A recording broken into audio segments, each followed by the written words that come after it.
In December 1944, as snow buried the Ardennes and American troops rushed to contain what they believed was Germany's last desperate gamble, something far more unsettling than tanks and artillery began spreading through Allied lines. Soldiers were stopped at roadblocks by men wearing the same uniforms, speaking flawless English, and carrying authentic U.S. Army papers. They knew unit slang, followed correct procedures, and moved confidently through restricted areas. Yet they were not Americans. They were German commandos, operating under Operation Greif, and their mission was not primarily to destroy bridges or seize territory. It was to create fear, confusion, and mistrust inside the U.S. Army itself. Within days, rumors swept through the front that German infiltrators were everywhere. Entire convoys halted. Units changed routes. Officers were detained by their own men. The battlefield was no longer defined only by gunfire, but by paranoia. In one of the strangest episodes of the war, American soldiers began interrogating one another with questions about baseball, Hollywood movies, and state capitals, because cultural knowledge had suddenly become a matter of life and death. The architect of this operation was Otto Skorzeny, Hitler's most famous special operations commander. In October 1944, Skorzeny was summoned to the Führer's headquarters and tasked with supporting the coming Ardennes offensive, later known as the Battle of the Bulge. The goal of Operation Greif was ambitious and deeply unconventional. German soldiers fluent in English would wear captured U.S. uniforms, use stolen vehicles, and slip behind American lines to change road signs, spread false orders, misdirect reinforcements, and seize key crossings over the Meuse River. In theory, even a small number of infiltrators could magnify the impact of the German attack by slowing American reactions at critical moments. In practice, the operation was plagued by shortages, rushed preparation, and unrealistic expectations. Few Germans spoke convincing English, fewer still understood American culture, and even fewer could maintain their cover under pressure. Yet, Skorzeny pressed forward. His men trained at Grafenwohr, studied American habits, memorized slang, and rehearsed answers to questions they feared most. What they could not prepare for was how quickly suspicion would turn inward once the first infiltrators were captured. As Operation Greif unfolded, its tactical impact proved limited, but its psychological effect was explosive. American military police began detaining anyone who looked suspicious, regardless of rank. Generals were stopped at checkpoints. Passwords changed constantly. Roads clogged with vehicles awaiting inspection. To identify imposters, MPs resorted to improvised tests that no German briefing could fully anticipate. Who played shortstop for the Brooklyn Dodgers? What was the capital of Illinois? Who was married to Betty Grable? These questions were absurd on a battlefield, yet brutally effective. German infiltrators might speak perfect English, but they hesitated when asked about baseball rivalries or American movie stars. Some answered incorrectly, others froze. A few guessed and failed. Each mistake confirmed that the enemy had crossed an invisible line, one where cultural identity mattered more than uniforms or weapons. By the time the Ardennes fighting reached its peak, Operation Greif had become less a commando raid than a cautionary tale about deception, fear, and the fragility of trust in modern warfare. And it all began with a question no German soldier expected to hear in combat. Who won the World Series? Once the first German infiltrators were identified, the U.S. Army's response escalated rapidly from confusion to full-scale internal security lockdown. American military police were given extraordinary authority to stop, question, and detain anyone moving near the front, regardless of rank or unit. Checkpoints multiplied across Belgium and Luxembourg, and entire road networks slowed to a crawl. The fear was no longer hypothetical. Captured German commandos admitted they had been ordered to alter signposts, redirect convoys, and spread false information behind American lines. Some claimed their objective was to capture Allied commanders. Others boasted of assassination plots, rumors that spread far faster than the infiltrators themselves. Whether true or exaggerated, the effect was immediate. Trust inside the U.S. Army fractured. Soldiers who had fought together for months now eyed each other with suspicion, knowing that a perfect uniform and flawless English were no longer proof of identity. This atmosphere produced one of the most unusual security measures in military history. With no reliable way to distinguish friend from foe on appearance alone, MPs turned to cultural interrogation.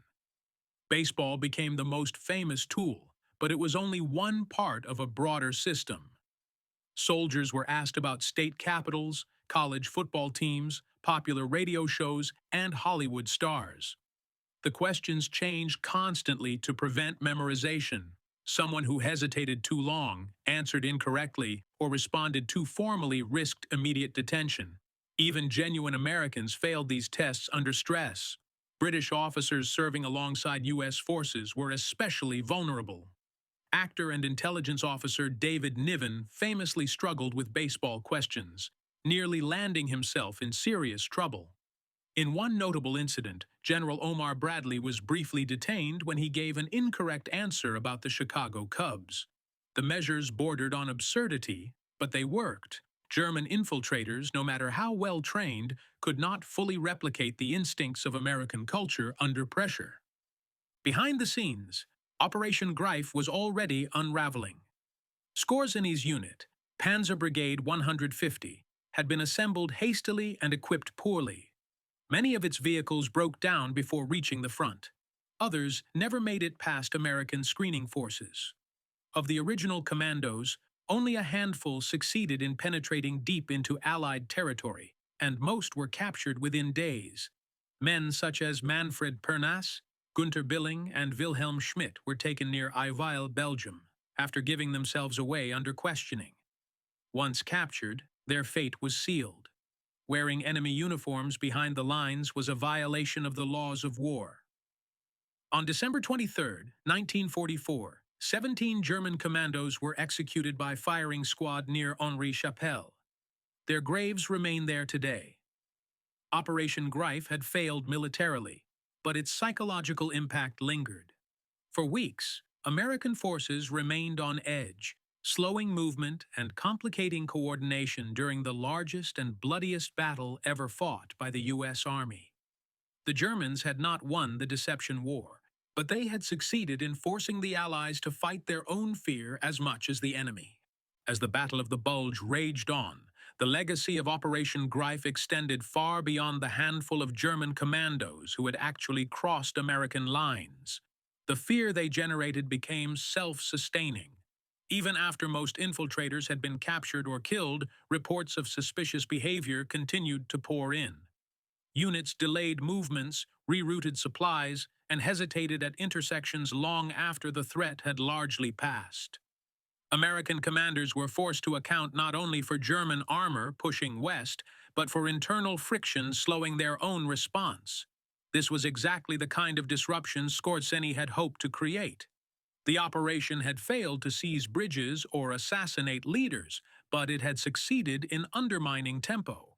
In a battle defined by speed and surprise, even hours of delay mattered. German forces gained breathing room not through firepower alone, but through uncertainty inside the Allied rear. The strain placed on military police was immense. MPs worked continuously, manning checkpoints in freezing conditions, questioning thousands of soldiers a day. The criteria for suspicion grew increasingly vague. Accents, nervous behavior, unfamiliar slang, or even regional differences between American units could trigger detention. Soldiers from the Deep South were mistaken for foreigners by Northerners. Midwestern troops failed questions about East Coast baseball teams. The U.S. Army, a force drawn from every corner of the country, suddenly confronted the reality that American identity was far less uniform than assumed. This irony only heightened anxiety. The infiltrators had exposed a weakness no training manual had anticipated. Cultural knowledge could be weaponized, but it was imperfect. Each checkpoint became a test not only of loyalty, but of chance. Yet, despite its flaws, the system continued because it was the only tool available that worked often enough to matter. At the strategic level, Allied leadership recognized both the danger and the limits of what had occurred. Intelligence assessments concluded that Operation Greif had been far smaller than initially feared. The German High Command simply lacked the resources, fluent personnel, and preparation to execute deception on the scale imagined by American troops in December 1944. Skorzeny himself never crossed the lines. The idea that German commandos were roaming freely across Allied headquarters was largely a myth amplified by rumor. Still, myths have power. They influence behavior, and behavior influences outcomes. The Bulge became not only a test of endurance against German counteroffensives, but a case study in psychological warfare. For the U.S. Army, the lesson was sobering. Modern war was no longer fought solely with weapons and maneuver. It was fought in perceptions, trust, and the fragile assumption that the man beside you was who he claimed to be. Operation Greif did not change the outcome of the Battle of the Bulge, but it permanently changed how the Allies understood deception, security, and fear on the battlefield. In the aftermath of the Battle of the Bulge, the true scope of Operation Greif was finally reconstructed through interrogations, captured documents, and post-war investigations. What emerged was a picture far less dramatic than the panic it caused, but no less revealing. Skorzeny's force had been small, poorly equipped, and rushed into action under impossible conditions. Fewer than 50 men ever operated in full American disguise, and only a fraction of those penetrated beyond the immediate front lines. The ambitious plan to seize bridges over the Meuse River collapsed almost immediately. Vehicles broke down, fuel ran out, and German units advancing in U.S. uniforms were quickly isolated. From a purely operational standpoint, Operation Greif was a failure. It did not alter the outcome of the Ardennes offensive, nor did it achieve its stated military objectives. Yet its psychological effect had already far outlived its battlefield relevance. This disconnect between reality and perception became central to Skorzeny's post-war trial in 1947. Accused of war crimes for ordering his men to fight in enemy uniforms, he defended himself by arguing that his commandos had worn American dress only to infiltrate, not to engage in combat. The distinction mattered under the Hague Convention. Several Allied witnesses, including British intelligence officer FFE Yo Thomas, testified that deception using enemy uniforms was not unprecedented. Skorzeny was ultimately acquitted, a verdict that sparked controversy but reflected the legal gray zone his operation had exposed. For the families of the executed commandos buried near Henri-Chapelle, the ruling came too late. Their fate underscored how thin the line was between espionage, deception, and execution in modern warfare. For the U.S. Army, the lessons of Operation Greif were immediate and lasting. Internal security procedures were rewritten. Identification protocols became stricter. Commanders acknowledged that uniforms and documents alone could no longer be trusted in a war where deception was deliberate and sophisticated. The episode also revealed how quickly fear could propagate inside a modern army, even one that ultimately held overwhelming superiority. A handful of infiltrators had disrupted operations affecting more than 200,000 American troops, not through violence, but through doubt. In the end, the baseball question became symbolic not because it was clever, but because it represented a deeper truth. In modern war, cultural knowledge, perception, and trust can be as decisive as firepower. Operation Greif failed to win the Battle of the Bulge, but it succeeded in proving that the most dangerous weapon on the battlefield is not always the one that fires a shot. The chaos caused by Operation Greif also forced Allied commanders to confront an uncomfortable reality about modern armies. Scale itself creates vulnerability. The U.S. Army in late 1944 was enormous, multinational, and constantly in motion. Tens of thousands of vehicles moved daily along narrow Ardennes roads, units rotated rapidly, and reinforcements arrived from across the Atlantic. In such an environment, perfect identification was impossible. German infiltrators exploited this friction brilliantly. They did not need to sabotage bridges or assassinate generals to succeed. Simply slowing traffic, Redirecting convoys or spreading rumors was enough to magnify uncertainty. Every additional checkpoint delayed artillery, fuel, and medical aid. Every detained officer disrupted command flow. The Germans had discovered that in a complex system, even minor disruptions could cascade into major operational delays. American leadership adapted, but at a cost. Combat units complained that MPs were overly aggressive, detaining exhausted soldiers who failed trivia questions under stress. Some commanders feared friendly fire incidents if suspicion escalated further. Others worried that constant questioning undermined morale at a moment when troops were already stretched to the limit.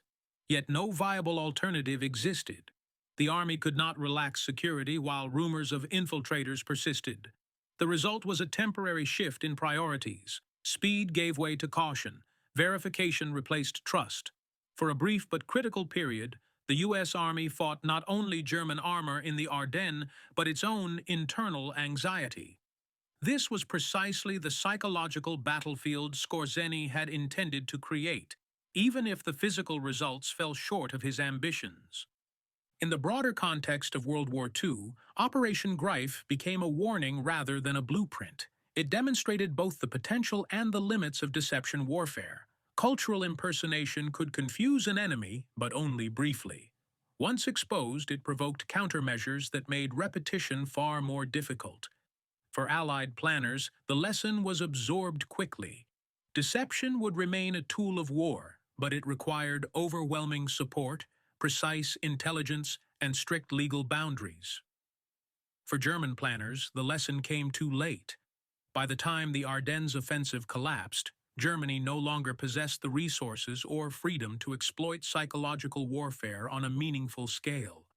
Operation Greif had unsettled the Allies, but it could not reverse the strategic reality of a war already lost.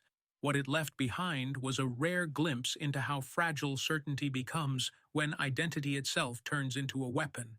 By early January 1945, as the German offensive collapsed and Allied forces regained the initiative, the panic that had once gripped American rear areas slowly subsided. Checkpoints were reduced, interrogations eased, and normal command procedures resumed. Yet the memory of Operation Greif lingered long after the last infiltrator had been captured or executed. Soldiers who had lived through the Bulge remembered not just the cold, the artillery, or the armored clashes, but the unnerving experience of questioning their own comrades. Trust, once broken, took time to rebuild. For many veterans, the episode remained one of the strangest and most unsettling moments of the war, precisely because it blurred the line between friend and enemy in a way no conventional battle ever had. In hindsight, Operation Greif stands as one of the most unusual examples of psychological warfare in World War II. Militarily, it failed. The bridges over the Meuse were never taken, Allied command was never decapitated, and the Ardennes offensive collapsed under superior Allied resources. But psychologically, the operation succeeded far beyond its material impact. A few dozen German commandos created confusion that affected hundreds of thousands of American troops. They forced a modern army to slow itself down, to doubt appearances, and to rely on culture rather than uniforms for identification. That imbalance between effort and effect is what makes Operation Greif historically significant. It demonstrated that fear could travel faster than tanks, and that perception could temporarily outweigh reality. The legacy of the operation extended into military law and doctrine. Skorzeny's acquittal highlighted the gray areas of deception under the laws of war, prompting renewed debate over the use of enemy uniforms and false identity. For post-war militaries, the lesson was clear. In future conflicts, deception would not be limited to camouflage and feints, but would target identity, information, and trust itself. Operation Greif did not change the outcome of the Battle of the Bulge, but it permanently altered how armies thought about security behind the lines. In the end, the baseball question became more than a clever anecdote. It became a symbol of how modern warfare could turn the most ordinary aspects of culture into tools of survival, and how even the most powerful armies could be shaken by a question no one expected to hear on the battlefield.